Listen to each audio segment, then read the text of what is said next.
Hello guys, welcome to Nikhat study. हमारा आज का टॉपिक है परवाल एवं परवाल भित्तियाँ। परवाल एवं परवाल भित्तियाँ कहते किसे हैं, आइए देखते हैं। परवाल क्या है? परवाल एक छोटा सा जीव है जो समुद्र में पाया जाता है। परवाल क्या है? परवाल एक छोटे से जीव का नाम है। छोटे से जीव का नाम है जिससे हम परवाल कहते हैं, जो समुद्र के अंदर पाया जाता है। परवाल को मूंगा या कोरल के नाम से भी जाना जाता है। और परवाल का जो साइज़ होता है वो 1 सेंटीमीटर का होता है। परवाल का जो साइज़ होता है वो कितना होता है?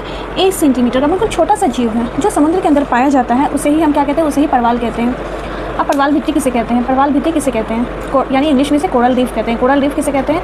Coral reef. परवाल भित्ति परवाल के द्वारा ही बनाया जाता है। परवाल भित्ति क्या है? वो परवाल के द्वारा ही निर्माण किया जाता है। परवाल भित्ति जो कि समुद्र में रहने वाला एक छोटा सा जीव है, वही परवाल भित्ति का ही निर्माण करता है। वो कैसे करता है, आइए देखते हैं। ये है परवाल।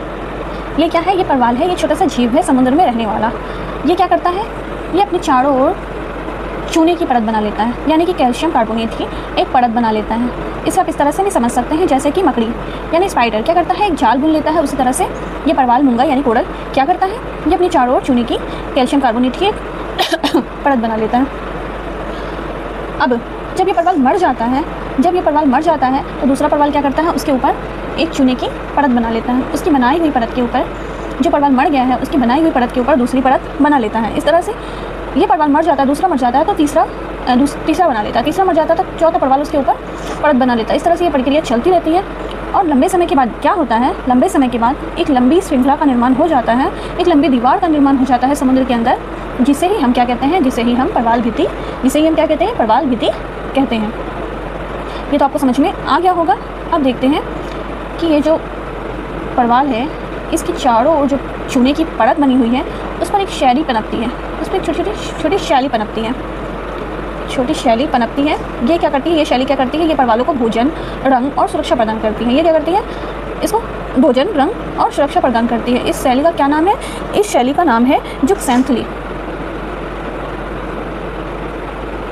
इस शैली का नाम है जुक्सैंथली, जो कि परवालों को भोजन, रंग और सुरक्षा प्रदान करते हैं। इस तरह समुद्र में देखा होगा आपने कि समुद्र में रंग बिरंगे परवाल भित्ति होती है। बहुत सारी रंग बिरंगी परवाल भित्ति होती है। उन्हें रंग कौन देता है? ये जुक्सैंथली उन्हें रंग प्रदान करता है।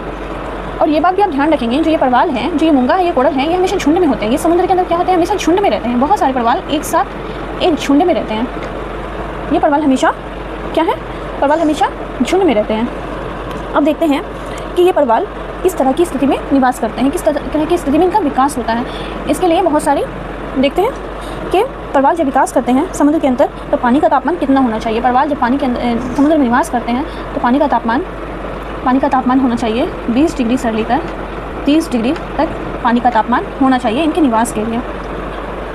अब ये कहाँ पर निवास करते हैं? ये उष्णकटिबंधीय क्षेत्र में निवास करते हैं, यानी कि उष्णकटिबंधीय क्षेत्र में ये निवास करते हैं। मान लेते हैं ये ग्लोब है, ये 0 डिग्री सेल्सियस विषुवतीय रेखा है।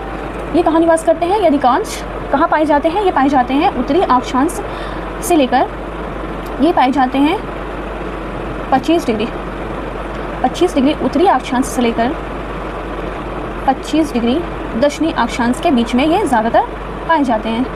ये परवाल कहाँ पाए जाते हैं? ये 25 डिग्री उत्तरी अक्षांश से लेकर 25 डिग्री दक्षिणी अक्षांश तक ये इनके बीच में ही ये पाए जाते हैं। ये आप ध्यान रखेंगे, एग्जाम में ये आता है क्वेश्चन। अब देखते हैं कि परवाल को जीवित रहने के लिए पानी में लवणता कितनी होनी चाहिए, यानी पानी ज़्यादा खारा भी नहीं होना चाहिए।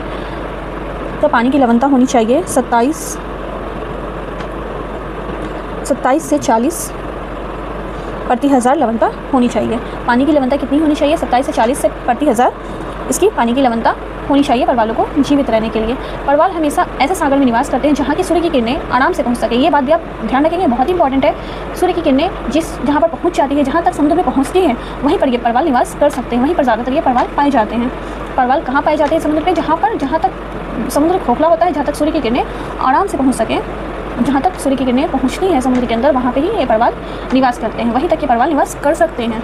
तो ये बात आप ध्यान रखेंगे। अब तक के लिए इतना ही। अब नेक्स्ट वीडियो में हम देखेंगे कि परवाल के प्रकार कौन कौन से होते हैं। अगर वीडियो आपको अच्छी लगी हो तो लाइक ज़रूर कीजिएगा और चैनल को सब्सक्राइब कीजिएगा।